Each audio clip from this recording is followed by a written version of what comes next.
Hello my dear students, एक बहुत ही important information जो है वो आप लोगों को मैं देना चाहती हूँ। जैसे कि आप लोगों को पता है कि जेई मेंस 2025 जनवरी सेशन के क्वेश्चन पेपर्स, आंसर कीज और रिकॉर्डेड रिस्पॉन्सेज जो हैं वो ऑलरेडी रिलीज कर दिए गए हैं। और जिन किसी भी स्टूडेंट्स को क्वेश्चन और उनके आंसर की से रिलेटेड कोई भी प्रॉब्लम्स है, कोई भी ऑब्जेक्शंस हैं, तो वो अपने ऑब्जेक्शंस 6 फेब यानी कि आज गुरुवार रात 11:50 तक दर्ज करवा सकते हैं अपनी आपत्तियों को, अपने ऑब्जेक्शंस को, और उसके बाद में इस ऑप्शन को वेबसाइट से हटा दिया जाएगा। तो अगर आप लोगों को आंसर से रिलेटेड कोई भी ऑब्जेक्शंस है, कोई भी प्रॉब्लम है, आप लोगों को लग रहा है कि नहीं इसका ये नहीं, बिल्कुल गलत आंसर है, ये होना चाहिए, तो अपने ऑब्जेक्शन जो है वो आज ही रात को 11:50 से पहले ही उसे सबमिट कर दें, क्योंकि उसके बाद में ये ऑप्शन जो है वो वेबसाइट पर अवेलेबल नहीं है।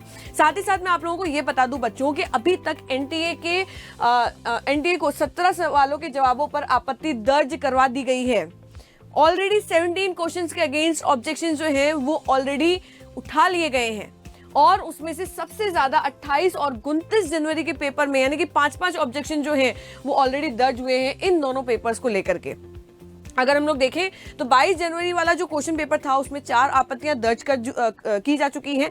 23 जनवरी को 2 आपत्तियां, 24 जनवरी को 1 आपत्ति जो है वो दर्ज की जा चुकी है।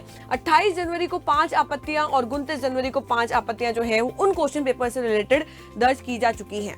मैं आप लोगों को बता दूं कि अभी तक एनटीए ने एक प्रश्न जो है वो ऑलरेडी ड्रॉप कर दिया है। और साथ ही साथ में अगर मैं आपको बता दूं कि एनटीए अगर प्रश्न ड्रॉप करती हैं तो उसका क्या फायदा मिलता है स्टूडेंट्स को, तो यहां पर ध्यान देना बच्चों कि अगर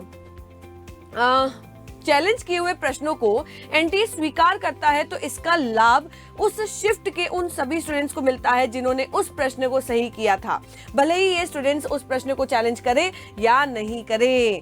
दूसरी बात, यदि एनटीए 10 प्रश्न पत्रों में से 750 प्रश्नों में से किसी भी प्रश्न को ड्रॉप करता है तो उस प्रश्न पर उस शिफ्ट के सभी स्टूडेंट्स को 4 अंक मिलेंगे। तो क्लियर कट जो फायदा है वो उन शिफ्ट के सभी स्टूडेंट्स को मिलने वाला है, चाहे आप आपत्ति दर्ज कराओ चाहे नहीं कराओ। और जो ये प्रश्न ड्रॉप हुआ है उसका फायदा भी उन सभी स्टूडेंट्स को मिलेगा, उस सेशन के उस क्वेश्चन पेपर के सभी स्टूडेंट्स को मिलने वाला है। पर हाँ बच्चों, ध्यान देना कि अगर आप लोगों को अभी भी कोई ऑब्जेक्शंस हैं तो आप आज रात से पहले अपने ऑब्जेक्शंस जो है वो सबमिट करवा सकते हैं।